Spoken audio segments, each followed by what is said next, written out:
Hi guys, welcome back to TedRedwood Gaming. I'm Ed. Today we are playing with FC Os in Football Manager 2018. We're in Season 7. I've given up on the episode numbers to be completely honest. But it is post-winter break, post-January transfer window. We've got a lot to catch up on.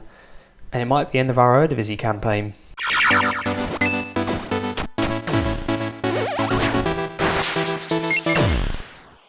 Yes, hi guys, welcome back. I mean, you can probably see this. My dog is jumping up onto my child's chair to eat all the remains of food that are there. I last saw you for the Dynamo Kiev game, I think maybe VVV. No, it was Vitesse, wasn't it? Yeah, it's not gone well. So we played VVV straight after, 1-2-0, easy enough. Then needed like a 5-goal win against RB Leipzig. We didn't look bad, we looked the better team, but we started to push forward because I thought, well, let's at least try and get a win. And then we lost, obviously. We haven't disgraced ourselves in the group, just to show you. So we finished third. So we went into the Europa League. We got 2 wins, both against Dynamo Kiev.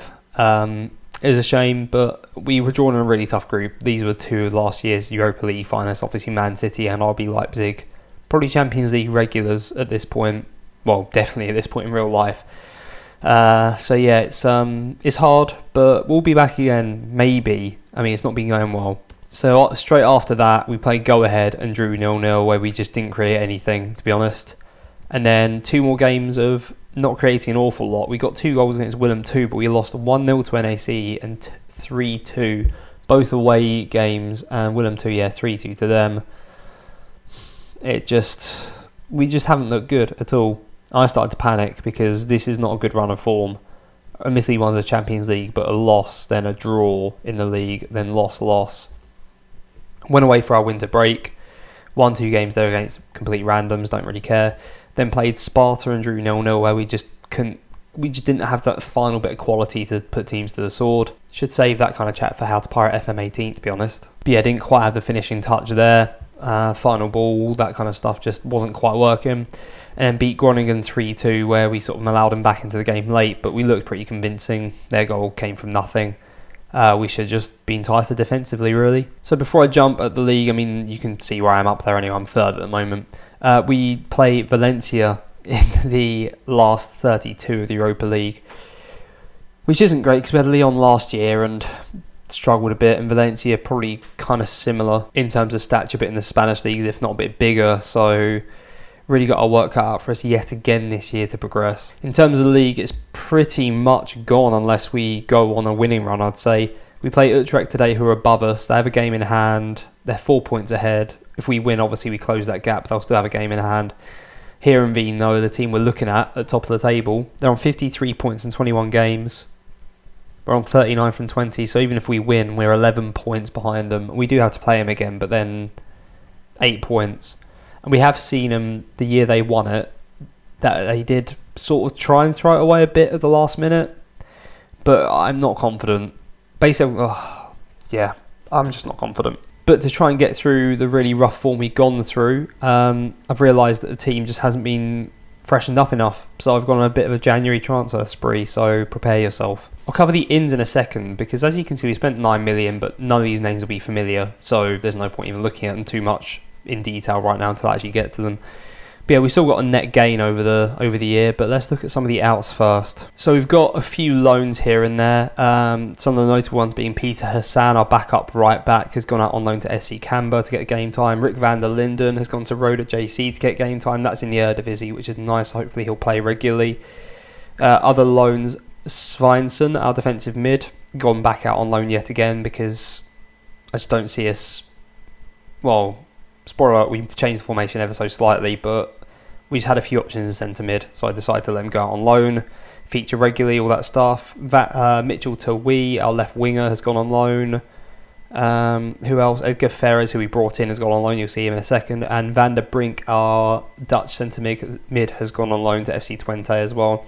Lots of fee-paying loans. They're paying all of the wages as well, so I'm just letting him get on with it. And we've brought in, hopefully, some better quality of player.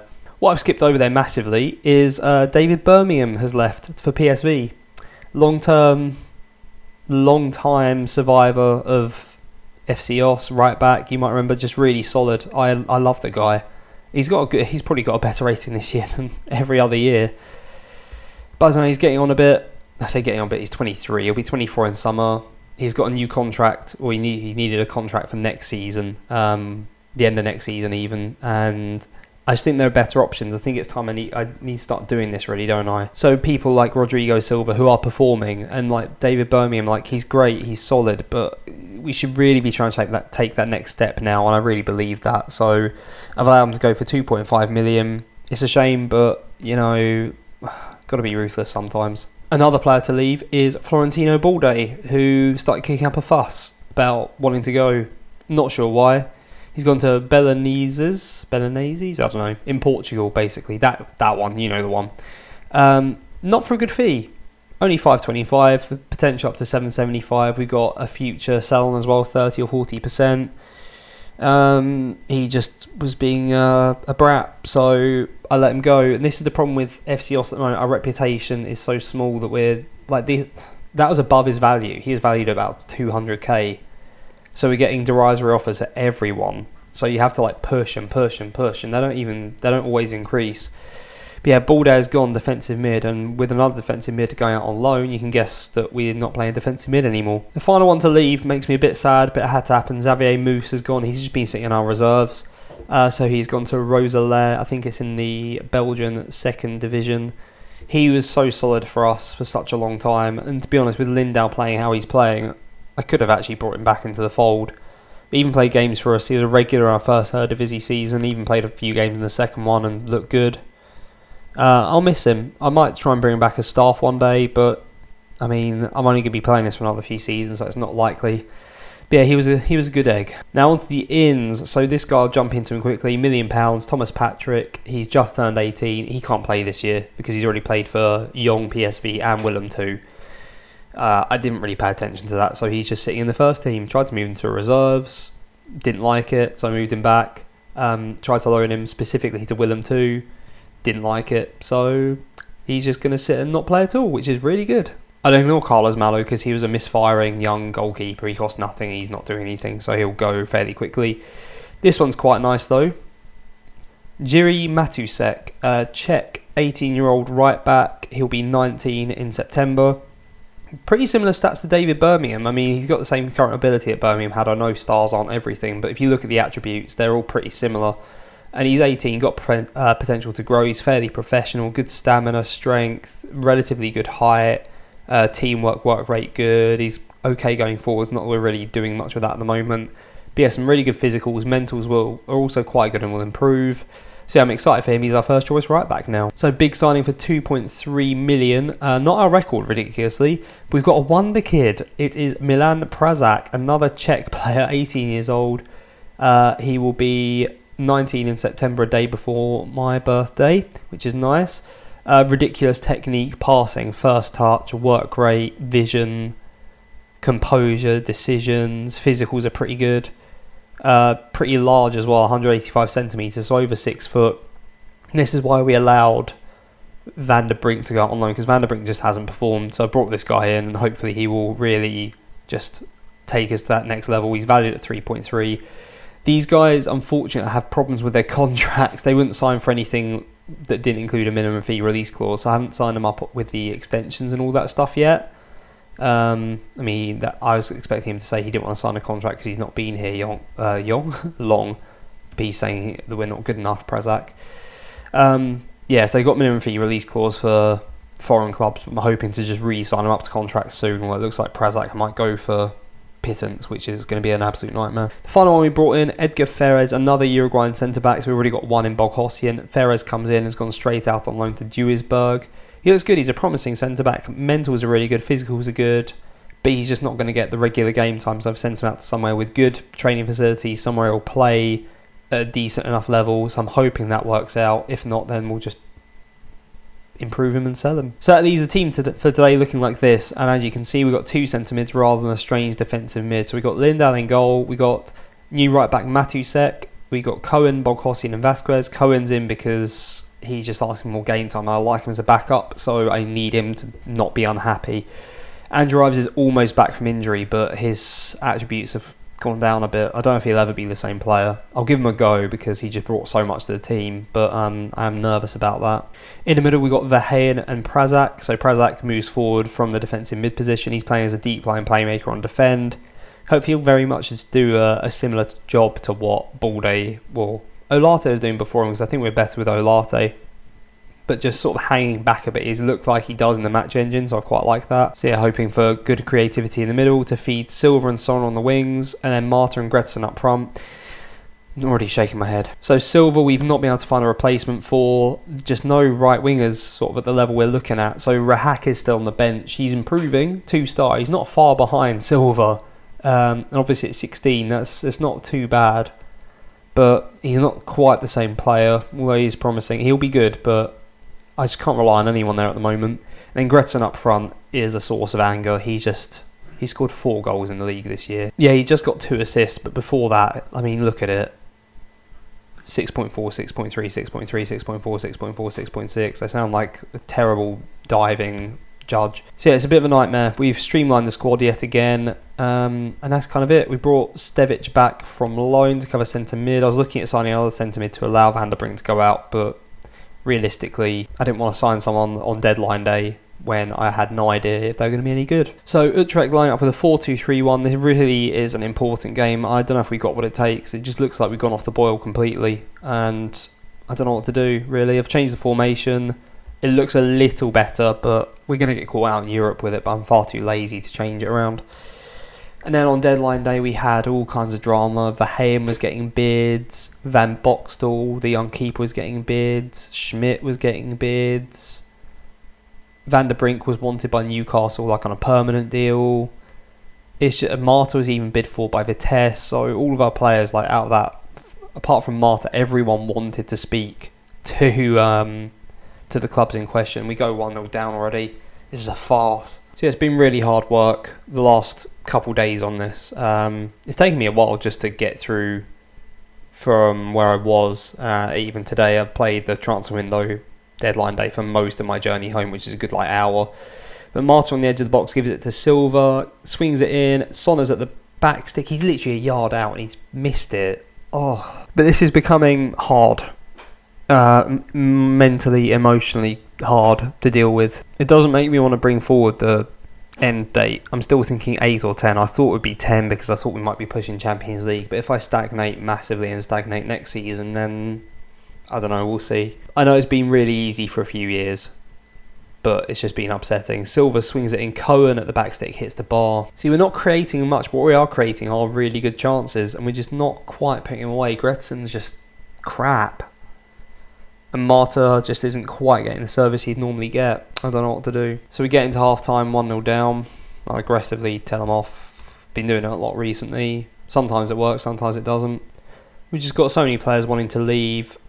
Players that, I mean, a couple that performed above their station for a while, as we know. Like Birmingham's, the Vasquez, Marta to an extent. And we're suffering for it because the young players just aren't quite developing because our training facilities aren't good enough. So we're sort of not stagnating youth careers, but they're just not quite getting there. And I thought a season like this would come, and really, if we don't get... I don't know. I mean, look at that. Silva knocks it into the box, and Gretsen just smashes it over. At least he's got in the position. I haven't seen him have a shot. I mean, he scored the other day, but I haven't seen him have a shot for ages before that. Prazak is knackered in the middle. Who do I have as a centre mid to back him up? No one really. Idiot. Stevic can come on for him. Actually, no, he can't. So I bring on Gifkins for Prazak. Silva, as much as on a 7.3, I don't trust him with a barge pole, so Rahak can come on. And then Trebelsi comes on up front for Gretsen because he's just peeving me off. Yeah, I should just accept that this season's gone and start playing youngsters. Another good headed chance from Cohen goes over the bar from a free kick. My laptop becomes really loud and we have another highlight. Yeah, I should just play the youngsters, but people like Van der Linden and Hassan sort of just got to a level and just have stopped at like 2.5 stars and they're just not improving. I give them enough game time, honestly, I feel like I do. But they're just not, nothing is improving at all. Maybe I'm too quick to judge, like they're 20 going on 21, but thought they'd improve more than they have. Trabelsi knocks it into the box. Marta is there. So we've got signs of life, but is it too little too late? I mean, Utrecht have had one chance. And considering they're second, I think this shows that we are still a good side. We're just not, we haven't been playing to our potential. 5 minutes to go, and there's another highlight. It started with their goalkeeper with a very strange sort of kick out. Trabelsi picks it up on the edge of the box, gives it to Rahak, who hacks it over the bar. I'm hardly even in the mood for terrible puns. Just over 3 minutes to go. We got a highlight just as the injury time goes up. So this will be some kind of highlight. Cohen to Boghossian at the back. Gifkins with a useless pass. And then doesn't decide to track back and tackle the guy. They've hit the post. Over 3 minutes have gone. Gifkins, last minute free kick. Of course it hasn't scored. What was I thinking? And that's just a terrible cross. Right, well, that's the league probably gone then, isn't it? I'm not even sure we're going to get second place at this rate. Look at it. 13 points behind. And bear in mind there's only 13 games left to play. It's gone. I need to start giving the youngsters a chance. I mean, how far are we ahead of fourth? We've got an 8-point gap on PSV. So I'll probably try and build up a bit of a lead on them and then just go ham on it. Ajax have sort of recovered. I mean, Emmen are just way down there on their own. I guess it's quite tight down there, but Ajax are just about outside the relegation places as we stand. So yeah, 1-1. I mean, you want an improved deal for Silva? Are you joking? So I wasn't planning to come back to you for that Eredivisie game, but I thought it might be the end of us, and it looks like it, doesn't it? So next up for me is Twente. Ajax are in there as well, so that's interesting. And but we're going to be looking at the Europa League. It'll probably be some kind of double. I'll probably just play Feyenoord in between them, but offline, because I don't want too many episodes in this season. But chances are I'll be going full strength until the second Valencia game, and then just go youngsters from there, to be honest. But if you enjoy that, please do like, comment, subscribe, all that good stuff. I'm miserable. Hopefully I won't be miserable for long. But thank you very much for watching.